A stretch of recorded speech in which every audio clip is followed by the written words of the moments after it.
देखिए, ये चुनौतियां तो अभी तक जो थी वो थी। अब सबसे बड़ी चुनौती इनके सामने ये है कि अब इस पार्टी को ये लंबे समय तक इंटैक्ट कैसे रख पाएंगे, क्योंकि इनका अपना कोई कैडर नहीं था। अगर आप देखिए, कोई आम आदमी पार्टी की विचारधारा से, अगर आप बीजेपी के किसी नेता की, या मतलब हालांकि राजनीति में विचारधारा की जो वो मर्यादा अब नहीं रह गई है, राजनीति में अब सब सिर्फ सत्ता की और पावर की वो रह गई है, लेकिन फिर भी एक थोड़ा सा सोचने के लिए आप ये बात कर सकते हैं कि जो बीजेपी का नेता है या उसका वर्कर है, उसकी कोई एक पर्टिकुलर सोच होती है। कांग्रेस वाले की एक सोच होती है कि वो कम से कम एक परिवार के साथ अलाइंड होता है। आम आदमी पार्टी के साथ तो समस्या ये है कि आम आदमी पार्टी की क्या सोच है, क्या आइडियोलॉजी है, ये आपको समझ ही नहीं आएगी। और अगर इस चुनाव के नतीजों की बात करें, तो इस चुनाव में ऐसा लग रहा था कि सारे दल, चाहे वो भाजपा हो या कांग्रेस हो, स्पेशली कांग्रेस, तो वो जीतने के लिए कम और आम आदमी पार्टी को हराने के लिए ज्यादा लड़ रही थी। और जितने भी कार्ड आज तक अरविंद केजरीवाल जी के पास थे और जो उन्होंने यूज किए थे, वो सारे कार्ड उन्हीं के खिलाफ पड़ गए। अगर आप उस पॉइंट को देखें, मतलब मोटा मोटा चार वो है कि जिनको, जो इनके प्लस पॉइंट आज तक पिछले 10 सालों की राजनीति में थे, वो आज इन्हीं के खिलाफ पड़े।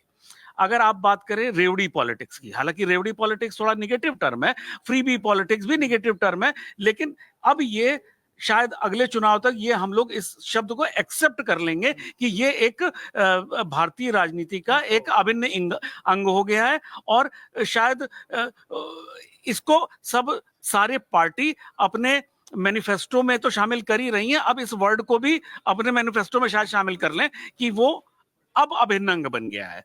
तो अरविंद केजरीवाल जी की जो फ्री बस सेवा, फ्री बिजली, फ्री पानी, बीजेपी ने इसके बियॉन्ड जाके बात कर ली कि तुम तो सिर्फ इतना ही दे रहे हो, हमने तो सीधे सीधे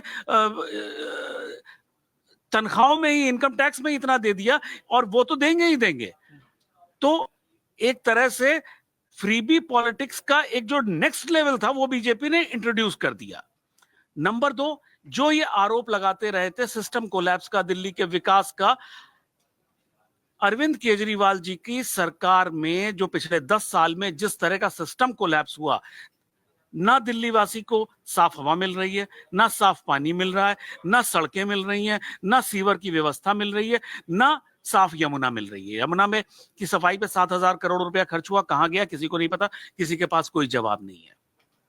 जो ये दूसरों पे आरोप लगाते थे, इन सभी चीजों का इनके पास कोई जवाब नहीं था। इनके पास जवाब सिर्फ एलजी ने काम नहीं करने दिया, केंद्र सरकार ने काम नहीं करने दिया। अरे भाई, एक लिमिट हो गई ना कि आप एक बार सरकार चला ले गए, 2 बार चला ले गए, अब कहीं ना कहीं तो एक सीमा होनी चाहिए ना, कि कब तक आप दूसरों को दोषी करार देते रहोगे।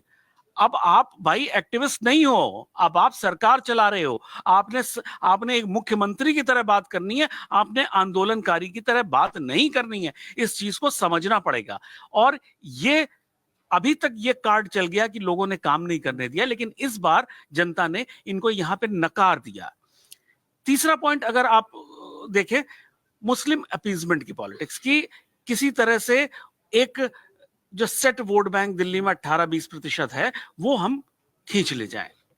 लेकिन जिस तरह से कांग्रेस ने स्ट्रांगली लड़ाई, अभी हालांकि ये थोड़ा सा प्रीमेच्योर है कि मुस्लिम वोट कांग्रेस को गया या नहीं गया, लेकिन कहीं ना कहीं तो उसने डेंट मारा।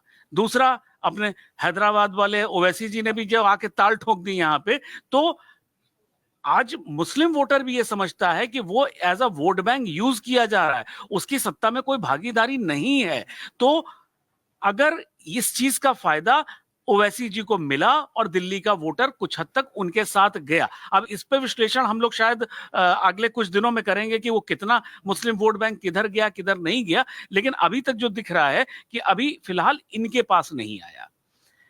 जो सबसे बड़ी चीज है, जो विनोद सर ने भी अभी बोली, कि जो आप कट्टर ईमानदार बन के भारतीय राजनीति में आए थे कि आप सब कुछ बदल दोगे, एक एक मतलब उस समय जब अन्ना हजारे का आंदोलन चल रहा था, तो हम लोग को ऐसा लग रहा था कि आजादी के बाद शायद पहली बार देश में क्रांति होने जा रही है, दूसरी क्रांति हो रही है।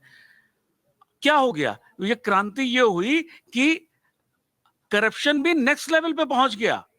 मतलब कोई, क्या आप सरकार के लेवल पे ये कल्पना कर सकते हैं कि सरकारी दुकानों पे या शराब के ठेकों पे एक के साथ एक शराब की बोतल मुफ्त मिल रही है?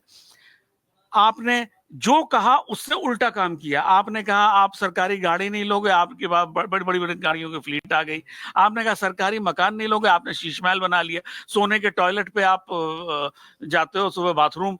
तो ये जो है, जिस तरह से जो उन्होंने कहा उसका उल्टा किया, उसको जनता ने इस बार नकार दिया। और आदर्श, जो सबसे बड़ी चीज क्या है, अब ये भारतीय राजनीति में एक चीज ये शायद अब दूसरे नेताओं को, दूसरी पार्टियों को भी ये मैसेज मिला है कि भैया बोलो उतना जिसके आसपास कर सको, नहीं तो मुश्किल हो जाएगी। भारतीय वोटर ने ये बता दिया कि हम भोले हो सकते हैं लेकिन बेवकूफ नहीं है।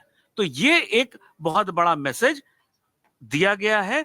और आने वाले समय में अरविंद केजरीवाल जी किस तरह अपनी पार्टी को प्रोटेक्ट कर पाते हैं, किस तरह अपनी पार्टी को इंटैक्ट करके रख पाते हैं, ये एक बहुत बड़ा चैलेंज उनके सामने आने वाला है। अमर उजाला जीवांजलि के सारथी की मदद लें और महाकुंभ में स्नान जरूर करें।